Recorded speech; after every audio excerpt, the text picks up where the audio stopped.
everybody. Welcome to another episode of Connect with KB. I'm Kristin Beltzer, and it is so great to have you tuning in as we talk about business, education, leadership, and all the wonderful things that connect us to each other. I want to welcome to the podcast today Jennifer Paugh. Jennifer is the president of MIAT College of Technology. The college has trained and helped thousands of individuals get the necessary industry-relevant skills, experience, and connections needed to pursue rewarding technical careers. With locations in Michigan and Texas, the MIAT College of Technology has an excellent reputation and strong working relationships with some of the country's top employers to ensure it's preparing a qualified workforce with career opportunities. Welcome, Jennifer. It is so great to have you with me. Thank you so much for having me. I know that you and I are going to have a great conversation today, and we had an opportunity to talk a little bit offline, and I love your energy and passion for what you do. Let's talk about MIAT and the College of Technology. What's the story? Give me the backstory. Oh, gosh. I mean, this school is just one of those amazingly well-kept secrets in Michigan. I think we are over in the Wayne County area, and we represent a very highly populated area. Been around for 50 plus years. Originally, it was the Michigan Institute of Aviation Technology. And then over the last, decade plus, we've been adding a suite of other skilled trades programs to our portfolio. And so we decided to change the name to MIAT College of Technology so that it could encompass more than just that aviation. But I will tell you, aviation maintenance is our flagship program. It is our largest program by far. We have over 300 students alone in that program, and we graduate out about that many every year. It's pretty fantastic. 50 plus years, very proud history in Michigan. We did open the Texas location about 10 years ago. And honestly, we have been contributing thousands of graduates into the skilled trades for many years. I will have a hard time throughout this entire podcast to not continue to tell you graduate stories because they're just phenomenal. I mean, they're phenomenal individuals, and they've learned so many great things, but then they go out and they do that much more great stuff in the field. And I'm just thrilled to be able to have a chance to highlight that today with our association, with the Aerospace Industry Association of Michigan as well. I mean, we're really good partners with them, and happy to highlight those things. They are a great partner with us too, and they have so many great members, including you guys. Mm-hmm. Let's talk a little bit about, the opportunity to be in Michigan and Texas. And let's talk first about Michigan, and how did you really kind of decide, or how did Michigan become kind of that focal point for development and now attracting talent? Well, this location was originally opened, like I said, 50 plus years ago by someone who was an aviation maintenance tech, Lee Kepke, and he passed it on to another aviation guy for many years. It is still very locally owned. We're very proud of our history and our roots inside of the state of Michigan. Michigan has a history of skilled trade support. You look at the automotive industry, I mean, that's a rich and storied history inside of our state. We're proud to say that what we often say is we train the next generation of those mechanically minded individuals who might not want to get into automotive, who might want to expand their resources or their horizons a little bit more and go into other areas. So, we offer programs, obviously, in aviation maintenance. We're one of just 5 Part 147 FAA approved schools. What that means is the FAA has to approve you to be able to train people how to work on planes. We're only one of 5 in the state of Michigan. And we have hundreds of aerospace industries inside of our state alone. Another well-kept secret that many people don't know. And I think that this is highlighting as well. But we also offer programs in energy, wind power, which is a huge thing that's up and coming. I say up and coming, but man, it's been around for a while, but we're really getting our arms around it as a state. Is that really the focal point in Texas? Yes. Is the wind? Yeah. Great question. That's 100% true. Energy was originally why we opened the Texas location, because it's such a really rich area in terms of that wind energy and energy in general. But and then gas and, natural resources there too. But we also have HVAC and robotics and a welding program. We offer a portfolio, a suite of programs that are very complementary to each other. But obviously our flagship program remains that aviation. And I should say this partnership that we have with the Aerospace Industry Association of Michigan has been instrumental in us continuing to move that platform forward and to elevate the success of these programs. So, we're very proud of this location. It is our larger main campus. Texas is the smaller, but still growing rapidly down there as well. And you're located in Canton? Yes, Canton, Michigan, about 15, 20 minutes outside of Detroit International Airport. You bet. How about the technology? As we kind of experience COVID here, and what kind of opportunities are available for students now? And how is technology changing the industry? I love that question. To me, that's been our life for almost the last year. Can you believe it? The pandemic has highlighted this need for these shorter term programs.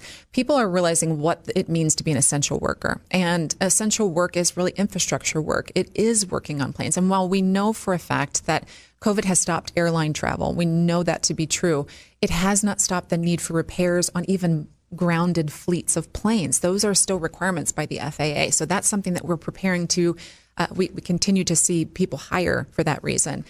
In addition, infrastructure continues to be important with welding. Robotics and manufacturing is a really deep connection there as well. Energy has not seen a decline at all either in terms of the need through the pandemic. So to answer your question most specifically, these technologies support the essential work of our state. And we're very proud providers of that. We were actually, with the Department of Labor and Economic Opportunity, we work closely with them and understand that we are considered a critical supplier of talent inside of this state as well.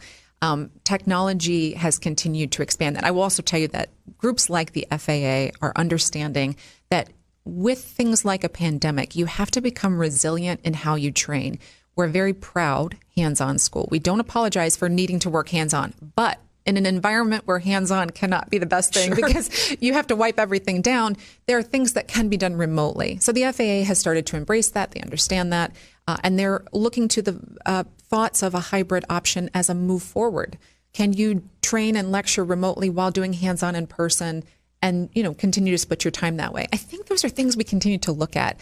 But I think also what people are at home doing through this time is understanding I might need to change my career, and I need something that's short term, not a 4-year degree necessarily. Maybe it is a 2-year or less, a certificate program even, could be 9 months long. I need to get into something that's a quick turnaround, and that's what this offers. Let's talk a little bit about that, because I don't know that when you talk about the industry and being so essential, that is there an opportunity for this future for frontliners with your programs? And then let's talk a little bit about the length of the program and what someone would expect if they go in for 24 months and what they potentially can do coming out. I think that's a great question. This is where I'm going to get super excited.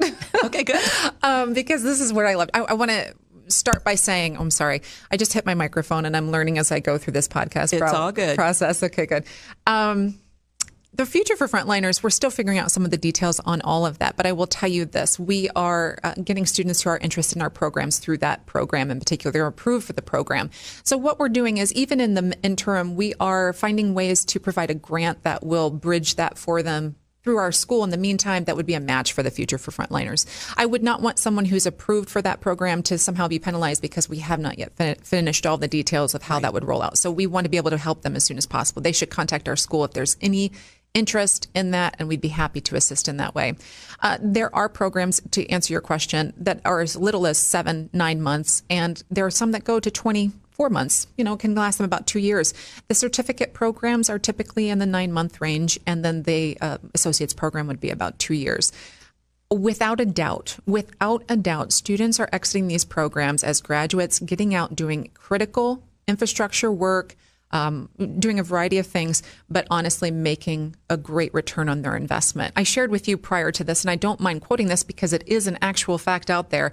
There was an MLive article about 2017, 2018, I believe, that is Googleable. If you'd like to look it up, it is out there floating around. I know. I just made that. That should go into the dictionary somewhere. That highlighted the top 25 schools, I believe, for return on investment for graduates 10 years post-graduation.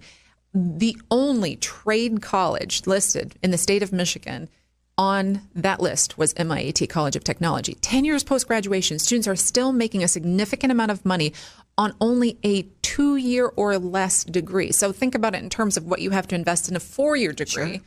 it's 2 years. So you're paying less overall. And then not only that, you are getting quicker out into the field and your salary can be significant. I have to highlight one of my recent graduate stories. I'm sorry. Her name is Jennifer Radke, another great Jennifer in the world contributing. Are they all great? I know. All Jennifers are great. I think we're a coalition of greatness is what it is. Jennifer Radke, she is a graduate from about 20 plus years ago from MIAT, but she was just named the first female chief mechanic for Boeing. First female they've ever had. Wow. And that's a big deal. I mean, she's out there making pathways. I had a 19-year-old student stop me the other day, and she was a little bit, and it's funny that I highlight 2 females, but honestly, that's a very small percentage of our population. But the truth is they're doing great things out there too. She stopped me and she had tears in her eyes, and I said, oh my goodness, what's going on? And it was when I actually had seen her on campus. She was doing some hands-on work, and she said, and it was behind her mask, she said, I just got 2 job offers, 19 years old, 2 job offers. And one of them's making $24 an hour, and one's making $25 an hour, but I like the $24 an hour job better. I was like, man, what a problem to have. Right, exactly. I mean, take the one you like, you can't go wrong either way. So how do you recruit then? And I guess it's not recruit necessarily, but market. How do you get the word out? Mm-hmm. Is it something that you worked specifically like in Southeast Michigan in regards to schools and counselors? Or Oh gosh, that is absolutely true. We love our counselors, our high school counselors in the area. They're fantastic. We do things like a counselor breakfast in a more normal year where they would come to our campus. They'd see our facilities. They'd walk our space. They actually would go to one of our industry partners, Spirit Airlines at DTW. They'd walk the hangar with them. They'd actually be able to look at a plane so they can better counsel students who come to them and ask questions. Maybe they're not a traditional learner, although I hate that word. What is a traditional learner anymore?